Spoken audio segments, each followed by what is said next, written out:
नमस्कार, फिर से स्वागत है शिव श्याम पाठशाला ऑनलाइन क्लासों में। आज का जो भूगोल का विषय रहने वाला है हमारा वो है मानव भूगोल का विषय क्षेत्र। कि किस विषय तक है वो मानव भूगोल है वो अध्ययन कर सकता है। इसके अंदर 6 चीजें आती हैं। पहला जनसंख्या, सांस्कृतिक वातावरण, प्रदेश के प्राकृतिक संसाधन, कालिक अनुक्रम और नियोजन व प्रादेशिक संगठन, और उसके बाद में अन्य प्रदेशों से संबंध। इन 6 चीजों पर विषय क्षेत्र है जिन पर मानव भूगोल अध्ययन कर सकता है। इसी के साथ एक छोटी सी बात यह है, हेडिगन नाम का एक बहुत बड़ा भूगोलवेत्ता हुआ था जिसने मानव भूगोल के अध्ययन क्षेत्र को 2 भागों में डिवाइड किया था। मानव भूगोल का उन्होंने कहा था कि मानव भूगोल 2 तरीकों से होता है, एक तो भौतिक भूगोल और एक मानविकीय अनुक्रिया। मानव की जो अनुक्रिया है और भौतिक भूगोल है, ये 2 पार्ट है वो मानव भूगोल के ही अंतर्गत आते हैं। इसी के साथ जनसंख्या का थोड़ा विवरण पढ़ते हैं। ये जनसंख्या क्या होती है कि जनसंख्या का मतलब होता है कि किसी स्थान पर जो मानव का निवास है, ठीक है, कि एक स्थान पर जितने लोग रहते हैं उसको जनसंख्या कहते हैं। एक स्थान पर निवास करने वाली कुल संख्या जनसंख्या कहलाती है। और जनसंख्या के अंदर है वो वितरण, घनत्व, आवास आदि चीजों के बारे में अध्ययन किया जाता है। अब आता है सांस्कृतिक वातावरण क्या होता है। सांस्कृतिक वातावरण होता है मानव की क्रिया, मानव की जितनी भी क्रिया होती है वो सांस्कृतिक वातावरण में आती है। सांस्कृतिक वातावरण के अंतर्गत है वो आती है कि मानव की जितनी भी क्रिया होती है वो सांस्कृतिक वातावरण के अंतर्गत आती है। जिसके अंदर किसी स्पष्ट रूप से पढ़े तो ये आता है कि पृथ्वी पर मानव की क्रियाओं का अध्ययन मानव भूगोल में किया जाता है। मानव और पर्यावरण के बीच के अंदर अंतर संबंधों का अध्ययन ही मानव भूगोल है। क्योंकि भौतिक भूगोल और मानव की क्रियाओं के बीच में जो अध्ययन किया जाता है वही क्या है, मानव भूगोल है। और जो मानव की क्रियाएं हैं उसका अध्ययन भी क्या करता है, मानव भूगोल करता है।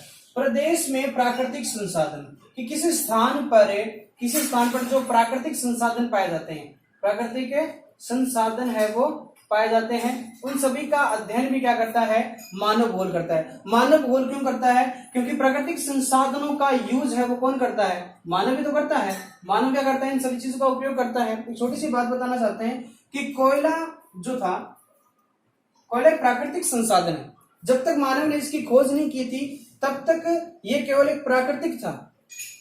लेकिन जिस दिन यह मानव के उपयोगी होने लगा तब ये क्या कराने लगा, प्राकृतिक संसाधन कराने लगा। अर्थात कि जब तक इसकी खोज नहीं थी तब तक ये खनिज था, लेकिन जब मानव ने इसका यूज करना शुरू किया, कोयले का उपयोग करना शुरू किया, तब ये क्या कराने लगा, संसाधन कहलाने लगा। कि जब तक कोई चीज है वो संसाधन नहीं कहलाती जब तक मानव उसका उपयोग नहीं कर लेता, तब तक वो केवल खनिज कहलाता है, प्राकृतिक है वो साधन कहलाता है, संसाधन नहीं कहलाता। संसाधन क्या होते हैं? संसाधन वो चीजें होते हैं जो मानव की क्रियाओं को क्या बनाती है, सरल बनाती है। मानव की क्रियाओं को जो चीज सरल बनाती है वह क्या कहलाती है, संसाधन कहलाती है। प्रकृति से जुड़ी है तो प्राकृतिक संसाधनों के अंदर आता है जैसे कोयला हो गया, वनस्पति हो गई, जितनी वनस्पति पेड़ पौधे, वनस्पति हो गई, मिट्टी हो गई, जल हो गया, हवा हो गई, ये सभी क्या है, ये प्राकृतिक संसाधन के अंतर्गत आते हैं। चौथा है कालिक अनुक्रम। कालिक अनुक्रम का मतलब क्या होता है वो देखते हैं। कालिक अनुक्रम का मतलब होता है कि जो ये मानव है, कि जो भौतिक भूगोल है ना, ये जो पृथ्वी है भौतिक भूगोल है, और मानव की जो अनुक्रिया है, ये दोनों ही क्या होती है, परिवर्तनशील होती है। दोनों क्या होती है, परिवर्तनशील होती है, परिवर्तनशील होती है। इन दोनों के बीच में जो संबंध होता है, इन चीजों का अध्ययन है वो किसमें किया जाता है, कालिक अनुक्रम में किया जाता है। भौतिक भूगोल के अंदर भी समय के साथ परिवर्तन होते रहते हैं और मानव की अनुक्रियाओं के अनुसार भी क्या होते हैं, परिवर्तन होते रहते हैं। मानव ने अपनी आवश्यकताओं की पूर्ति के लिए प्राकृतिक संसाधनों का इस प्रकार दोहन कर दिया है कि इसमें प्रकृति का बहुत ज्यादा ह्रास हुआ है, बहुत ज्यादा क्या अभी ह्रास हुआ, बहुत ज्यादा कमी हो गई है इसमें प्राकृतिक संसाधनों में। और जो पृथ्वी पर जो क्रियाएं हो रही है, पृथ्वी के जो नियम है वो क्या हो गए, सभी बाधित हो गए। इस प्रकार से क्या होता है कि अनावृष्टि, अतिवृष्टि और सूखा, बाढ़ जैसी चीजें हैं वो होती रहती है। नियोजन और प्रादेशिक संगठन। अब आगे बढ़ते हैं। नियोजन और प्रादेशिक संगठन कि जो संसाधन है, जितने भी प्रकृति के अंदर जो संसाधन है ना, जितने भी संसाधन है, उन संसाधनों का समाज के वर्गों तक वर्गों तक है वितरण, उपयोग और संरक्षण। वितरण, उपयोग व संरक्षण किस प्रकार हो, इन चीजों का अध्ययन किसमें किया जाता है? नियोजन और प्रादेशिक संगठन में किया जाता है। इसके बाद अन्य प्रदेशों के बाद में संबंध। अन्य प्रदेशों के साथ संबंध का मतलब क्या हो गया कि जो मानव है, इसके अंतर्गत मानव है वो मानव पृथ्वी पर एक एकाकी होता है। मानव क्या है? पृथ्वी पर एकाकी है। मानव है पृथ्वी पर क्या है?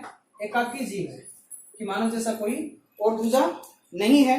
और उसी के साथ आर्थिक समायोजन, आर्थिक, सांस्कृतिक और राजनीतिक विभिन्न क्षेत्रों के संबंध होता है। कि मानव के जो मानव है, मानव बहुत सारी क्रिया करता है, जैसे राजनीतिक क्रिया हो गया, मानव की क्रिया करता है, आर्थिक क्रिया हो गया, मानव की क्रिया सामाजिक हो गई, मानव की क्रिया ऐतिहासिक हो गई। इन सभी पहलुओं के बीच में कहीं ना कहीं क्या होता है, आप एक दूसरे के साथ क्या होता है? संबंध होता है। इसे कहते हैं अन्य प्रदेशों के बीच में संबंध। कि राजनीतिक में, आर्थिक में किस प्रकार संबंध है, आर्थिक का सामाजिक में किस प्रकार संबंध है, और आर्थिक का ऐतिहासिक के बीच में किस प्रकार संबंध है। इस प्रकार है वो 6 पॉइंटों के अंदर मानव भूगोल के विषय क्षेत्र दिए गए।